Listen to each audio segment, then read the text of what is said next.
ओम नमो नारायणाय। तो जो भगवत चर्चा चल रही है इस मार्गशीर्ष मास में, दत्तात्रेय जी ने 24 गुरु धारण किए थे। क्योंकि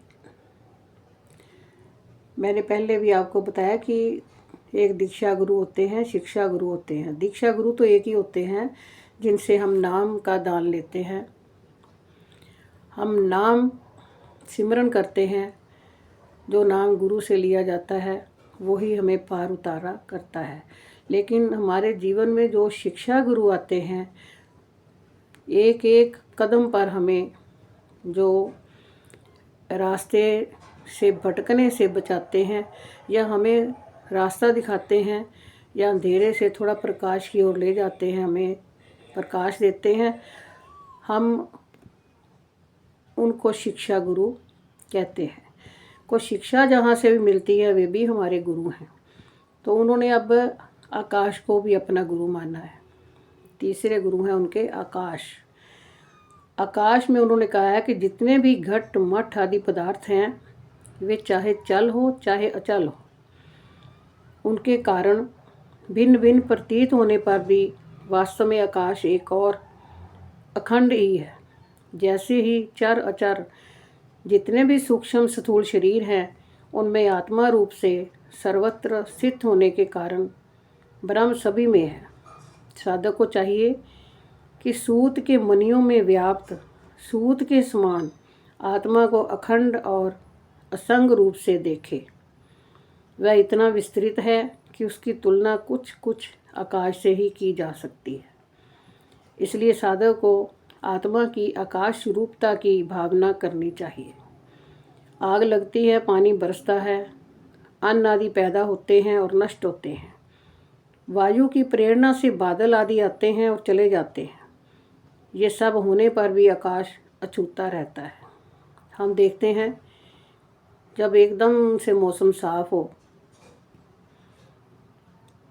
सिर्फ सूर्य की रोशनी होती है और कुछ भी ना हो, तो आकाश का जो रंग होता है कितना सुंदर लगता है।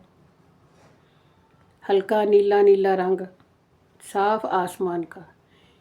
जब बरसात होती, काले घने बादल आते हैं, कोई सफ़ेद बादल आते हैं, बिजली चमकती है, कितना कुछ होता है। अंधेरी आती है, धूल उड़ती है।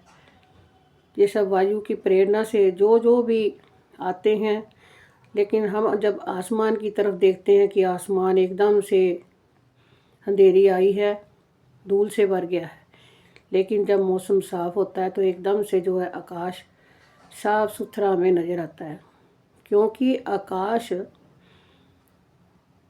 पर किसी भी चीज़ का असर नहीं होता, वो अपने आप में एकदम से अछूता ही रहता है। उसे किसी चीज़ से भी कोई मतलब नहीं होता।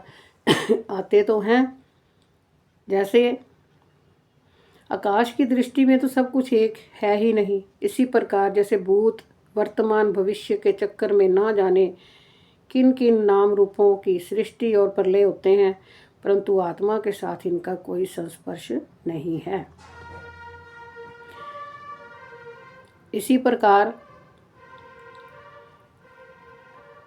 उन्होंने आसमान से, आकाश से ये शिक्षा ली है कि जो हमारी आत्मा है वो एक आसमान की तरह है, आकाश की तरह है। हमारे इस शरीर के साथ भौतिक दुख, भौतिक सुख, भौतिक खाना, भौतिक पीना, परेशानियाँ, समस्याएं जो भी आती हैं, उसका हमारे अध्यात्म पर कोई भी असर नहीं होना चाहिए। तो इसलिए आकाश हमें ये शिक्षा देता है कि एकदम से अछूते रहो, जो भी आए समय के अनुसार उसको भोग लो और उसको जाने दो। ओम शांति शांति शांति ही ओम।